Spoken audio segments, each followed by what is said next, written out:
Salam dəyərli izləyicilər, 27 aprel 2025-ci il dövlət sərhədində atışma olub və bu barədə məlumatı Dövlət Sərhəd Xidməti yayıb. Qeyd olunub ki, aprelin 26-sında Dövlət Sərhəd Xidmətinin Sərhəd Qoşunları Komandanlığının Lənkəran sərhəd dəstəsinin xidmət ərazisində İrandan Azərbaycan istiqamətinə dövlət sərhədini pozmağa cəhd göstərən 7 nəfər naməlum şəxsin hərəkəti sərhəd naryadı tərəfindən müşahidə edilib, sərhəd zastavası silahı komandası üzrə qaldırılıb. Xidməti ərazi tam qapadılıb, sərhəd naryadı tərəfindən dayan əmri verilərək sərhəd pozucuları təqib edilib. Havaya xəbərdarlıq atəş açılıb, lakin sərhəd pozucuları əmrə tabi olmayıb, silahlı müqavimət göstərərək sərhədçilərin həyatına qəsd etmək məqsədi ilə atəş açıblar. Sərhəd naryadı tərəfindən dövlət sərhədi haqqında Azərbaycan Respublikası qanununun tələblərinə uyğun silah tətbiq edilərək sərhəd pozucularından biri hadisə yerində zərərsizləşdirilib, silahlı müqavimət göstərən digər 3 nəfər isə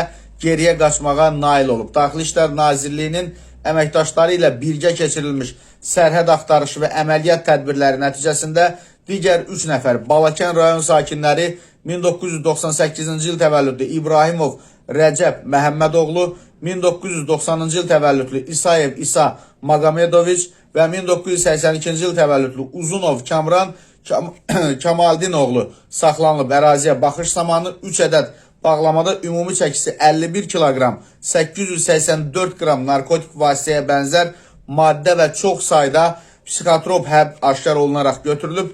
Baş vermiş hadisə ilə əlaqədar İran İslam Respublikasının sərhəd nümayəndələri ilə görüş keçirilib. Fakt üzrə Azərbaycan Respublikasının Dövlət Sərhəd Xidməti və Hərbi Prokurorluğu tərəfindən zəruri əməliyyat istintaq tədbirləri davam etdirilir.